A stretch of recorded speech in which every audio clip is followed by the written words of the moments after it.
안녕하세요. 자비형 벼락 대신 도행화입니다. 편안하시죠? 건강하시고요. 오늘은 무슨 이야기를 할까 하고 생각을 하다가 이 죽은 남편을 위해 가지고요. 운전대를 잡은 여자. 좋죠? 제목이 괜찮죠? 이야기를 한번 해보려고 그래요. 이것도 사랑 이야기죠? 어느 날 40대 여성이 두 사람이 왔어요.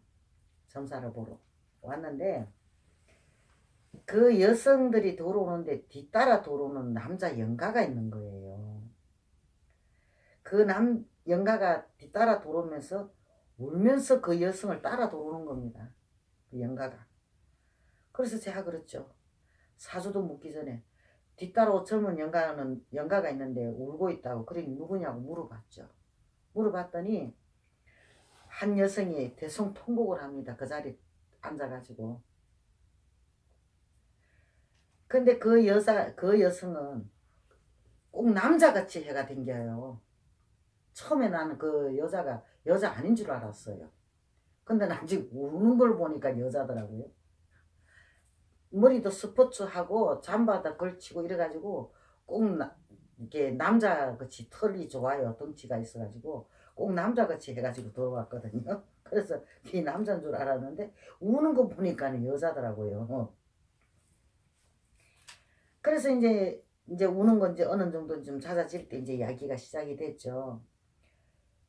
그 우는 남편, 그 남편 영가가 어느 날 갑자기 사고가 나서 죽었대요. 결혼한 지 얼마 돼도 안 했어. 아기도 하나 없는 상태에서 죽으니까 둘이서 얼마 안 돼서 죽어 놓으니까 너무 애달팠던가 봐요. 애달프니까 그 영가도 가지를 못하고 그 여자를 따라다닌 거죠. 그런데 더 기가 찬 거는 그 남자를 위해서 그 남자가 너무 좋아가지고 위해서 운전대를 잡았다는 거죠.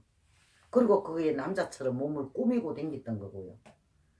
여자로 보이면은 안 되니까 요새 또 너무 또 험한 세상이다 보니까. 그러니까 또 남자같이 꾸미고 댕기면서 그 남편이 차를 끌고 같이 이렇게 돌아다니는 걸 참 좋아라 했다는 거요. 살아진 전에는. 그랬는데 그 남편이 죽고 나니까는 그 하잖아요. 그게 자기가 먹고 살기는 살아야 되니까 그 직업을 선택한 게 영업용 태식을 모는 거였어요. 차를 끌고 다니면서 뭐 때로는 남편하고 다니던 길도 갈 수도 있고 이러니까 그 택시 운전사를 그게 하게 된 거죠. 그 남편을 위해서. 그렇게 살다 보면 그 사람도 얼마나 고달프고 힘들겠어요. 여자 몸으로 그 운전을 그 남편을 그게 안고 사니까는 더 힘든 거죠. 운전대를 잡고 안고 살려니까. 그래서 내가 그랬어요. 그러지 말라고. 당신이 그러므로 남편이 떠나지를 못하고 옆에 따라다니며 맴돌고 있지 않느냐. 산 사람과 죽은 사람의 경계가 틀리는데 어떻게 해서 산 놈이 죽은 놈을 잡고 가지도 못하게 저렇게 붙들고 있느냐. 그러지 말라고 설명을 드렸어요. 쉽게 말하면 설득을 하기 시작한 거죠. 근데 그 옆에 따라온 여성이 친구였던가 봐요. 이제 그 친구도 같이 곁들어서 이제 그 이야기가 전개를 되는데 이제 그 친구가 이야기하는 거예요. 너무 안타깝더래요. 보니까 사는 게 너무 안타까워서 오늘 이곳을 온 것도 지가 강제로 끌고 온 거래요. 한 물어나 보자고. 앞으로 어떻게 살 것인가를. 그래서 강제로 데리고 왔다면서 오늘 어떻게든 해결 좀 해달라고 친구가 옆에서 또 이야기를 또 거들어 주는 거예요. 그래서 이제 이야기를 해가지고 내가 그랬어요. 두말할 것도 없다. 산 사람 죽은 사람 경계가 틀리니까 죽은 사람 갈 때 가게끔 두고 본인은 본인 인생을 살아라. 그리고 남편이 제발 자기 인생 좀 살아라고 울면서 이야기를 한다. 그랬더니 여자가 또 울기 시작하는 거예요.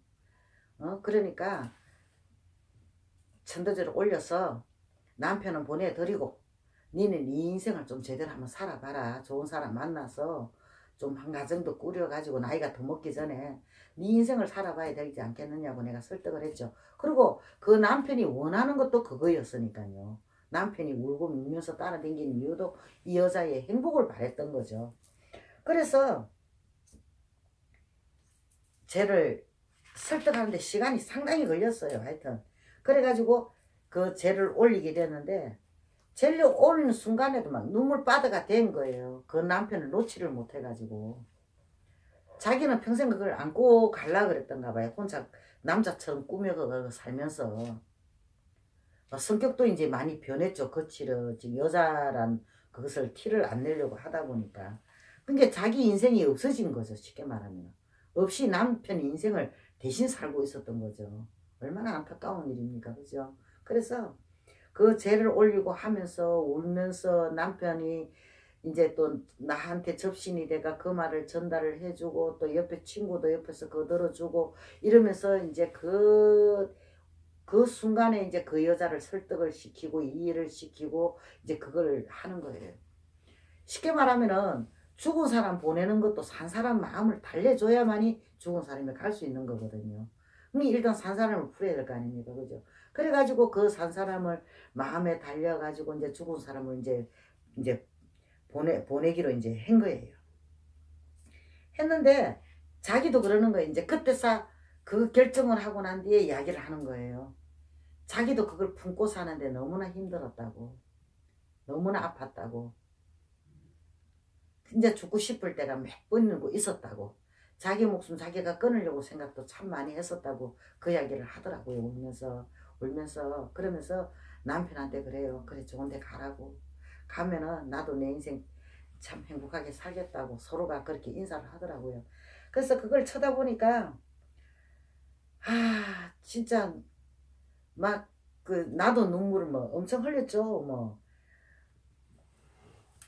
참 그때의 그 마음을 뭐 어떻게 헤아릴 수가 없는 거예요. 여자가 그걸 갖다가 십몇 년을 갖다가 그 가슴에다가 품고 살아왔던 걸 보내려니까 너무 참 아쉽기도 하고 좀 그렇잖아요. 그죠?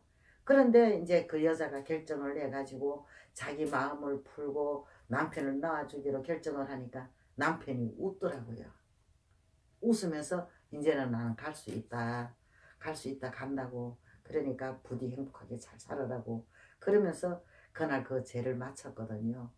근데 사람이 그게 일방적인 통행이에요.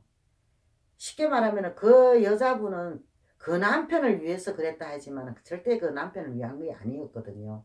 자기를 위한 것이었지. 따지고 보면 그래요. 그러니까 그 남편을 낳아줌으로 해서 자기 인생을 사는 거죠. 그 남편은 남편대로 남편이 자기 갈 길을 가게 되는 거고요. 이게 어떻게 보면은 굉장히 이기적인 사람이 될 수도 있다는 이야기가 되는 거예요. 아무리 내가 사랑을 하지만은 그래도 각자 가는 길이 있잖아요. 다르면은 각자 가는 길이 다르면은 다를 때는 보내줄 수도 알아야 된다는 겁니다. 그러니까 이 슬픈 이야기는 어떻게 보면은 참 가슴 아픈 이야기가 되고 어떻게 보면은 좀 아쉬움이 많은 그런 그 일이었던 것 같아요. 어쨌든 오늘 또 이런 일을 하고 했을 때 참 내가 이 무당이 됐을 때는 참 잘했다는 생각을 가질 때도 있거든요. 이럴 때는 참 행복하고 좋아요. 그러니까 모든 분들 다 이런 이야기 들으시고 사랑 이야기 들으시고 마음 풀어서 행복하게 다 잘 살기를 바랍니다. 감사합니다.